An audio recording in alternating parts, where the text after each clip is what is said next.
तो ये बिल्कुल फ्रेश है। मैं चैट जीपीटी एप्लीकेशन को डाउनलोड किया और ओपन किया।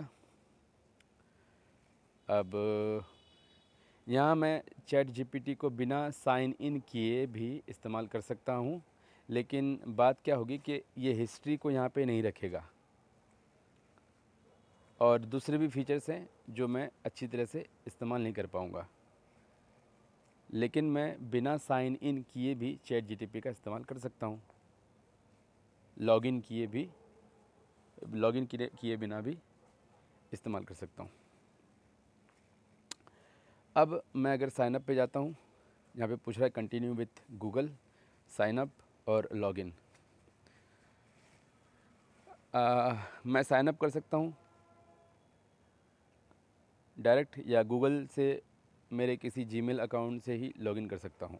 अगर आप प्राइवेसी कंसर्न है, वैसे प्राइवेसी उस लेवल की तो नहीं मिलेगी, लेकिन अगर आप फिर भी अपने ईमेल आईडी को नहीं शेयर करना चाहते हैं चैट जीपीटी के अंदर, तो आप टेम्परेरी ईमेल आईडीज़ का इस्तेमाल करें टेम्परेरी काम करने के लिए।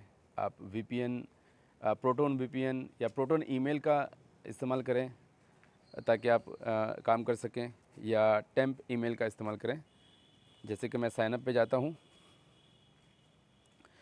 और यहाँ पे मुझे ईमेल आईडी मांग रहा है, तो मैं टेम्प ईमेल का इस्तेमाल कर सकता हूँ अगर मैं प्राइवेसी चाहता हूँ। तो मैं बोलता हूँ इसे टेम्प ईमेल। तो मुझे टेम्परेरी ईमेल की वेबसाइट बहुत सारी मिल जाएगी, उसमें से मैं पहली में गया और यहाँ से मैं इस ईमेल को लूँगा, इस ईमेल आईडी को लूँगा और जाके मैं यहाँ पेस्ट करूँगा। वो टेम्परेरी ईमेल आईडी है जो कि रेंडर जाता है और उसका इस्तेमाल एक ही बार किया जा सकता है, दोबारा हम उसका इस्तेमाल नहीं करेंगे। ठीक है, मैं वहाँ से कॉपी करके उस ईमेल आईडी को यहाँ पे पेस्ट कर दिया। मैं कंटिन्यू किया और फिर इसका वेरिफिकेशन कोड चले जाएगा मेल आईडी पे, और फिर मैं,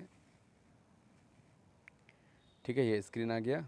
मुझे पासवर्ड पूछ रहा है, तो मैं पासवर्ड इसको जनरेट करके दे दूँगा।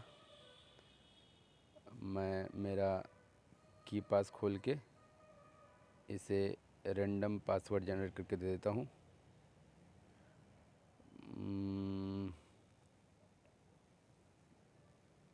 ओके, चलिए यहाँ पे जाते हैं सेटिंग्स। अरे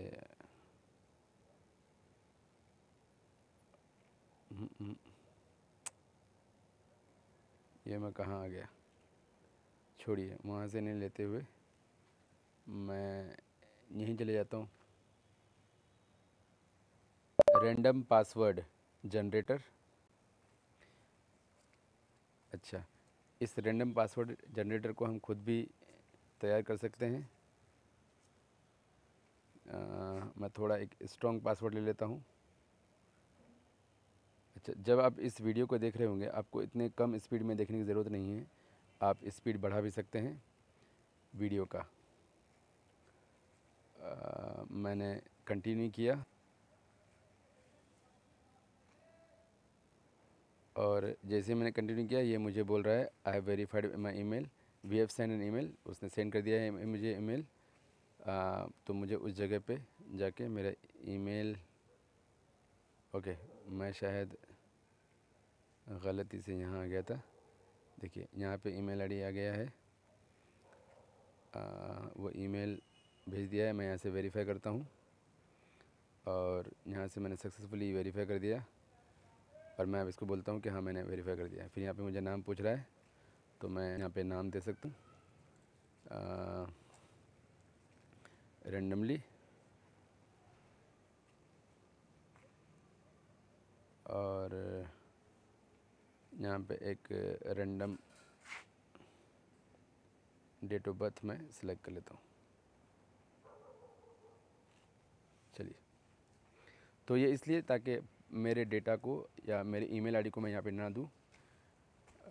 उस लेवल की प्राइवेसी नहीं, मैं वापस से बोल रहा हूँ, लेकिन मैं अपने ईमेल आईडी को शेयर नहीं करना चाहता हूँ, इसलिए मैंने टेम्परेरी ईमेल का सहारा लिया। अब ये अकाउंट कब तक चलेगा, कितना चलेगा, ये मुझे बिल्कुल नहीं पता। वो टेम्परेरी मेल आईडी कब तक डिटेक्ट होगा, ये कब तक उसको एक्सपायर कर देगा या कब तक रीवेरीफाई के लिए मुझे बताएगा, वो मुझे पता नहीं। लेकिन मैं टेम्परेरी इसको इस्तेमाल करना चाहता हूँ, इसलिए मैंने इस तरह चला। अगर मुझे प्रमाणित करना है तो मुझे प्रमाणित सोल्यूशन चाहिए, जैसे प्रोटोन VPN है, प्रोटोन ईमेल है, वो ज़्यादा बेहतर होगा। चलिए उसके बाद हम लोग आके देखते हैं।